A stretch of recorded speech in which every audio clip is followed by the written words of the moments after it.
وہ غریبوں میں تقسیم کیا جاتا تھا، اور زیادہ حصہ جو ہے چونکہ فیملی بڑی تھی گھر ہی میں یوز ہوتا تھا، ہر روز ایک بکرا جناب ذبح کر دیتے تھے۔ تو ایک دن ایسا بھی ہوا کہ ایک سائل آیا جو بڑا مقرب الہی بندہ تھا، کچھ لوگ ایسے ہوتے ہیں اللہ والے عارف عرفا میں سے کہ جو ظاہر نظر نہیں آتے، مگر وہ عند اللہ کے نزدیک ان کا مقام ہوتا ہے، ان کی عزت ہوتی ہے۔ تو وہ جو فقیر جو تھا، وہ جو مسکین جو تھا، وہ شہر سے نہیں تھا، اس نے آنے کے بعد جناب یعقوب کے دروازے کے اوپر دستک دی اور کہا کہ میں بھوکا بھی ہوں، میں روزے سے بھی ہوں اور مسافر بھی ہوں، لہٰذا جو آپ کے گھر میں کھانا بچ گیا ہو اس میں سے مجھے جناب والا آپ دے دیں۔ اس نے بارہا تقریباً تکرار کیا اور آخر میں اسے کوئی بھی رسپانس نہیں ملا، اور ولی اللہ میں سے تھا وہ۔ ایک مرتبہ مایوس ہو کر جب اندھیرا ہونے لگا، رات کافی کی طرف پڑنے لگی، تو سمجھ گیا کہ ہمیں کچھ ملے گا نہیں، لہٰذا وہ وہاں سے مایوسی کے ساتھ جو واپس آیا، اسی بھوکے پیٹ میں وہ سو گیا، اور اسی بھوکے پیٹ میں اس نے دوسرے دن کا روزہ بھی رکھ لیا۔ مگر ہاں، اس واقعے کے بعد جناب یعقوب کے پاس جو ایک پیغام آیا کہ میرا ایک بندہ آیا تھا اور تمہارے دروازے پر کھڑا رہا، اور مجھے میرے اس بندے کو کچھ بھی نہیں ملا، جیسا کہ جناب یعقوب کو اس کے سلسلے میں خبر نہیں تھی، مگر ہاں چونکہ واقعہ تو ہوا تو ان کے گھر کے اوپر، تو لہٰذا ہوگا بھی معاملہ یہیں پر کچھ، تو اس کے لیے تمہیں ترک اولا، تو ترک اولا انبیاء سے بھی پروردگار عالم قبول نہیں کرتا، جیسے جناب آدم کے لیے آپ نے سنا ترک اولا قبول نہیں کیا گیا۔ اب اسی رات کو جو شب جمعہ تھی، خواب میں جناب دیکھا جناب یوسف علیہ السلام نے کہ چاند اور سورج باقاعدہ سجدہ کر رہے ہیں، اور 11 ستارے جو ہیں وہ بھی ان کے ساتھ سجدہ ریز ہو رہے ہیں جناب یوسف علیہ السلام کے پاس۔ جناب یوسف علیہ السلام نے اس خواب کو دیکھا رات میں، اور صبح اسی رات کی صبح بیان کیا اپنے بابا سے، اور جناب یعقوب نے ان کے خواب کو سنا، اور سننے کے بعد کہا کہ اس خواب کو اپنے بھائیوں میں سے کسی کو بیان مت کیجیے گا،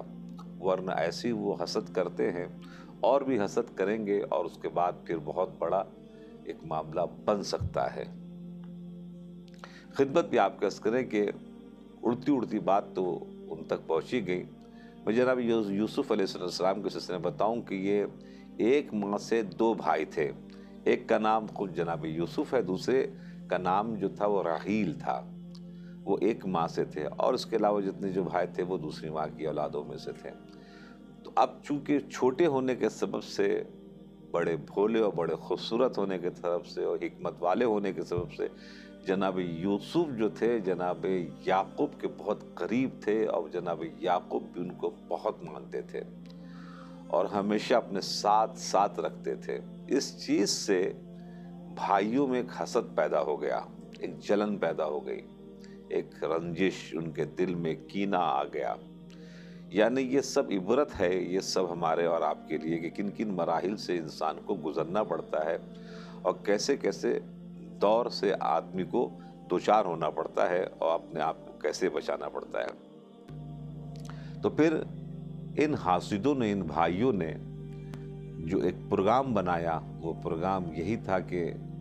یہ جو ہمارے بابا ہیں نعوذ باللہ بالکل غلط فیصلہ کر رہے ہیں،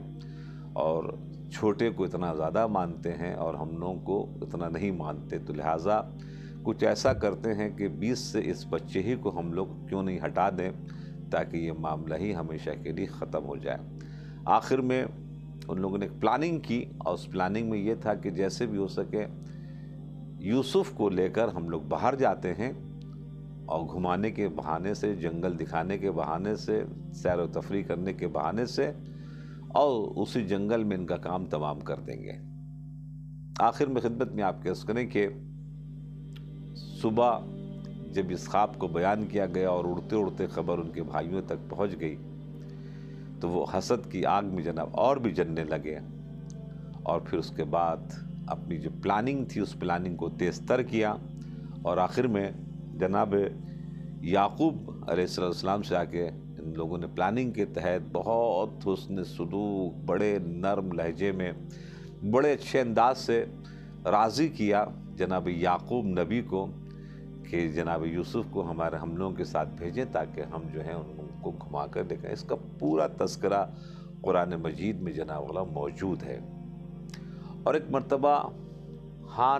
نہ کرتے کرتے آخر میں ان لوگوں نے راضی کروا ہی لیا، اور ایک مرتبہ جب لے کر چلے ہیں جناب یوسف کو، تو تفسیر میں ملتا ہے قرآن مجید کی کہ جناب یعقوب رو رہے تھے، آنسو ٹپک رہے تھے، اور ساتھ ساتھ چلتے رہے شہر کے بالکل اس سرحد تک جہاں سے شہر ختم ہوتا ہے۔ اور پھر ایک مرتبہ جیسے ہی شہر ختم ہوا اور پھر ان لوگوں نے وہ اپنی حرکتیں انجام دینا شروع کی کہ چونکہ ان کو حسد تھا، جنگل میں داخل ہوئے، اور جناب یوسف کو قتل کرنے کے سلسلے سے جب گفتگو شروع ہوئی تو ایک نے مشورہ دیا کہ انہیں مارو مت ورنہ مجرم ہو جاؤ گے، لہٰذا ایسا کرتے ہیں کہ اس کو کنویں میں گرا دیتے ہیں تاکہ کوئی بھی یہاں سے قافلہ گزرنے والا ہوگا پانی لینے کے لیے مثال کے طور کے اوپر وہ آگے پڑے گا اور یوسف کو اپنے ساتھ لے کر چلا جائے گا، تاکہ ہم لوگ اس جرم میں شریک بھی نہ ہوں۔ جس کے اندر میں تھوڑی سی سمجھداری تھی، یہ جناب اس نے مشورہ دیا، یہ اس مشورے کے اوپر عمل ہوا۔ ان لوگوں نے سب سے پہلے بہت مارا ہے جناب یوسف کو، روایت میں ملتا ہے، اور پھر ایک مرتبہ رسی باندھ کر ان کو اتار دیا پانی کے اس سرحد کے قریب تک۔ پرانے زمانے میں جو کنواں اس انداز سے بنتا تھا تو جہاں پر پانی کی سرحد شروع ہوتی تھی وہاں پر چھوٹا سا ایک ایسا پشتہ بناتے تھے کہ اگر کسی کو وہاں تک نیچے اترنا پڑے تو رسی باندھ کر اتارتے تھے، اور وہاں تک اس کے بعد پھر جو کچھ صاف صفائی کرنا پڑتی تھی اور پھر اس کو اٹھا لیتے تھے۔ ایسی رسی باندھ کر جناب یوسف کو وہاں پر اس جگہ پر جو پانی کی سرحد تھی کنویں کے اندر میں، وہاں تک ان کو اتارا، اور اتارنے کے بعد رسی کو چھوڑ دیا۔ اب جناب یوسف کو جب اتارنے کا مرحلہ آیا تو ان لوگوں نے کہا کہ ثبوت کے طور کے اوپر ہم کیا پیش کریں، تو کہا کہ ان کا کرتا اتار دیا۔ تو بڑے جناب یوسف نے بڑی کوشش کی کہ یہ کرتا نہ اتار سکے، یعنی ان کو لنگے بدن کر دیا گیا، اور اسی کرتے کو لے کر وہ ان لوگوں کو واپس آنا تھا ثبوت دکھانے کے لیے کہ بھیڑیا کھا گیا جناب یوسف کو۔ اب جب ایک مرتبہ گرا دیا اس کے اندر میں، اور آج جناب یعقوب کے پاس یہ روتے پیٹتے ہوئے واپس پہنچے ہیں، آنسو بہاتے واپس پہنچے تمام بھائی کہ ہمارے بھائی کو بھیڑیا کھا گیا۔ جناب یعقوب نے ایک مرتبہ اس قمیص کو بہت غور سے دیکھا، اور دیکھنے کے بعد رو بھی رہے تھے، اور روتے روتے کہنے گے بھیڑیا کتنا زبردست، باطل کتنا بھی چالاک ہو، غلط جتنے بھی چالاک ہو، کہیں نہ کوئی غلطی جناب ضرور کر دیتا ہے، باطل جو ہوتا ہے۔ تبھی جتنے بھائی تھے سب باطل پر تھے،